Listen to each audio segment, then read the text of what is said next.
Imagina você ser mulher, ter conhecimento suficiente para divulgar suas ideias e querer muito aprender e ser limitada por uma sociedade onde só os homens tinham direito de voz. Então, parece uma coisa muito atual, né? Então, isso aconteceu no século XVIII e com uma pesquisadora matemática sensacional que simplesmente mudou o mundo como a gente vê e teve pouquíssimo reconhecimento, praticamente nenhum, enquanto estava viva. Se você quer saber, vem comigo.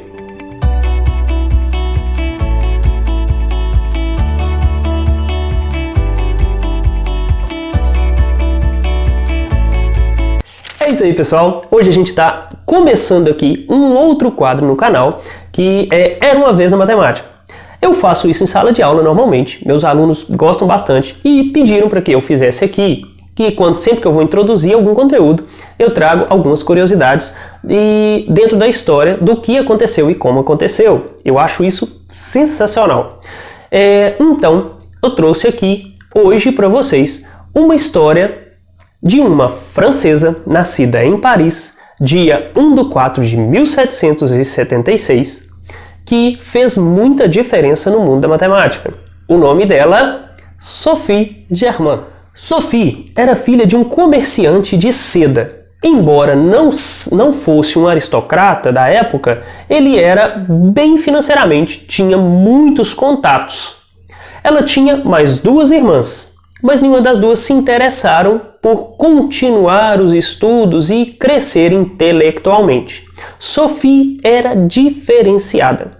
O nome de seu pai era Ambroise François e sua mãe Marie Madeleine, certo? Eles, na verdade, dada a sociedade da época, eles não faziam nenhum gosto que ela estudasse. Mas ela, assim mesmo, muito decidida, vasculhando a biblioteca do pai dela, um dia ela achou um livro de história da matemática, escrito por Jean-Étienne Montucla. Acho que é isso, minha pronúncia é horrível. É parecido com esse, claro que não é essa versão, né? Mas é parecido com esse. Onde ele contava a história de Arquimedes. Ela achou incrível, simplesmente, quando o autor descreve a morte de Arquimedes. Ele estava dentro do seu ateliê, digamos assim, né? Desenvolvendo determinado teorema. Um soldado entrou no seu ateliê, dado uma invasão, e deu-lhe uma ordem. Ele estava tão obcecado por aquilo que ele estava fazendo, tão concentrado, que ele não conseguiu obedecer ao soldado e o soldado matou ele. Eu sei que você está pensando, se fosse eu, corria desse negócio, né? Mas ela ficou tão interessada nisso porque se uma pessoa ficava tão inebriado com alguma coisa que ele era incapaz de responder um comando de um soldado armado na frente dele, então ela queria saber o que era isso. E foi isso que ela fez. Ela começou a roubar os livros da biblioteca do pai dela, levar para o quarto, e quando todos estavam dormindo na casa, ela ia para fora da casa, no jardim, à luz de vela, enrolada no cobertor, para estudar, para ler. Só que chegou num ponto que ela viu também algumas histórias, alguns trechos de histórias sobre Euler e Newton, né? Só que os livros que tinham na biblioteca do pai dela estavam em latim. Sabe o que ela fez? Ela aprendeu latim. Pois é, sozinha. Ela simplesmente pegou os verbetes mais utilizados, começou a estudar e aprendeu latim. Um dia, o pai dela, percebendo que os livros sumiam com uma certa frequência e voltavam para a biblioteca misteriosamente, ele resolveu vigiar. Quando foi à noite, ele seguiu ela, um frio francês, né, terrível, mas ela estava lá no jardim, enrolada no cobertor, tremendo de frio e lendo. Então, quando ele se aproximou dela, ela já imaginava que ele ia reprimi-la de alguma forma e com certeza ela já pensou 1000 formas de como ela poderia continuar estudando. Mas, para sua surpresa, seu pai a abraçou e simplesmente disse que se ela queria algo com tanta vontade, ele iria ajudar. A partir daquele momento, ele passou a permitir que ela estudasse e a ajudá-la de alguma forma. Em 1794, foi criada a então Escola Politécnica de Paris. Essa escola tinha o objetivo de criar matemáticos, digamos assim, né? Era incentivo à pesquisa. Só que, nesse mesmo período, não sei se você sabe, mas se você está aqui porque gosta de história, provavelmente você sabe, estava acontecendo a Revolução Francesa, certo? A escola politécnica, então, ela era totalmente militarizada, ou seja, só aceitavam homens. Pois é, que decepção para ela. E ela tinha, então, 20 anos quando se interessou demais por ir para a escola técnica. O sistema de ensino dessa escola era como se fosse hoje o que a gente conhece como EAD, mais ou menos. Ele era um sistema aberto. Os alunos pegavam as notas de aula, prestavam a algum tutor o que era que ele tinha elaborado dentro daquela teoria e o tutor o avaliava como bom ou ruim, certo? E o orientava da melhor maneira possível. Sabendo disso, olha para você ver o tanto que essa mulher era sensacional. Ela descobriu que um aluno tinha desistido da escola. O nome dele, Antoine Auguste Leblanc. Esse cara era um aluno muito ruim e ele estava se dando muito mal na escola. Então, ela começou a interceptar o mensageiro, pegar as notas de aula do cara e assumiu o pseudônimo de Leblanc. E começou a enviar todas as suas teorias e ideias.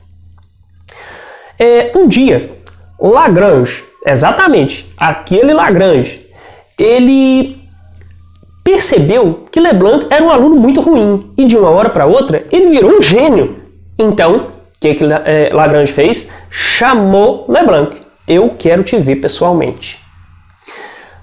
Você imagina o tanto que essa mulher era corajosa? Porque se fosse outra, provavelmente tinha desistido aí. Não. Ela se vestiu, muito bem por sinal, colocou todas as suas teorias debaixo do braço e foi ver Lagrange dentro da escola politécnica. Quando Lagrange viu que era uma mulher, para sua surpresa, né? Para surpresa de Germain, ele ficou assim entusiasmadíssimo com a situação, mas ele sabia que ele não podia contar que ela era uma mulher, pois ela seria expulsa. Então, ele se tornou um dos melhores amigos e confidentes dela e o tutor que a orientou durante o período dos seus estudos. Sophie desenvolveu várias ideias, principalmente sobre a ideia do conceito de números primos.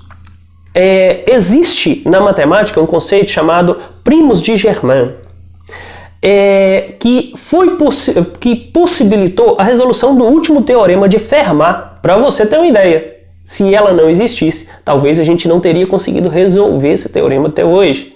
Por quê? O teorema de Fermat tratava de números primos. Os números primos são infinitos. Então ela criou um conjunto finito dentro da infinitude dos números primos. Foi sensacional. Só que aí, depois, à medida que ela foi galgando os estudos, então resolveu escrever para o cara que no século XVIII era o top da matemática, né? Nada mais, nada menos que um alemão chamado Carl Friedrich Gauss. Que depois a gente vai até fazer um vídeo sobre ele, se vocês quiserem, que é muito legal a história do Gauss. Escreveu um texto para ele, só que com medo de não ser aceita por ser mulher, continuou escrevendo sob o pseudônimo de Leblanc. Em 1806, o então imperador Napoleão invadiu a Prússia. Então, isso fez com que Germain solicitasse a um general a segurança de Gauss. E foi assim que Gauss ficou muito curioso para saber quem era a Mademoiselle Germain, que havia solicitado a sua segurança.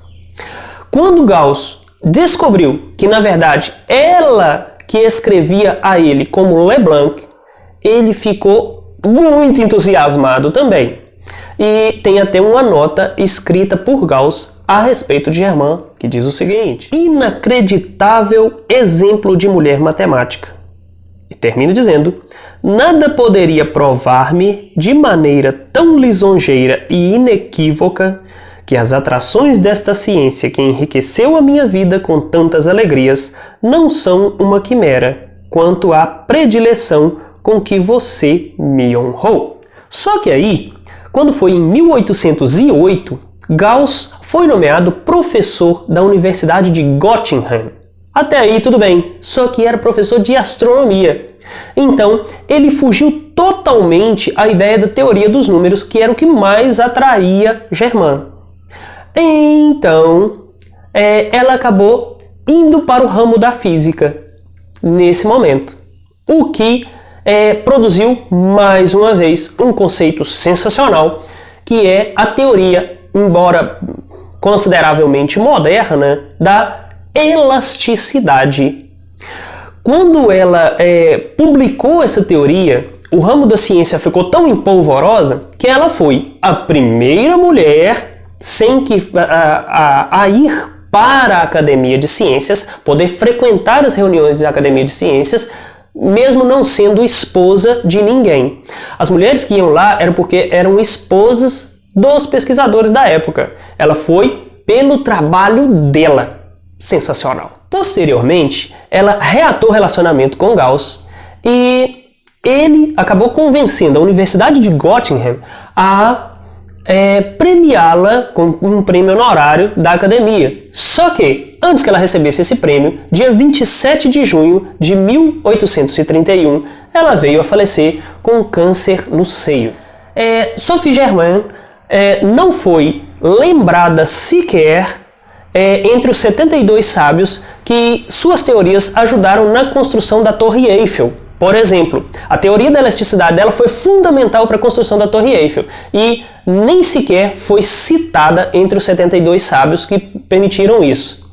Ela foi enterrada como mulher sem profissão, solteira e sem profissão. Claro que depois de muitos anos, com o empenho de Gauss e de outros matemáticos que leram suas teorias, entenderam a genialidade dessa mulher, ela foi lembrada sim. Hoje existe um prêmio Sophie Germain na Universidade de Paris e ainda existem ruas e escolas com seu nome.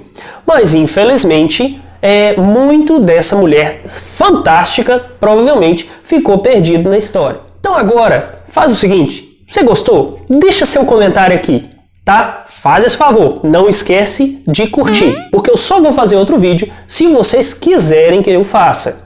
Se tiver alguma sugestão de algum matemático ou algum ponto na história do conhecimento que você tem interesse de ver aqui esse resumo, que é bem legal, então deixa aqui a sugestão para que a gente possa continuar fazendo o trabalho.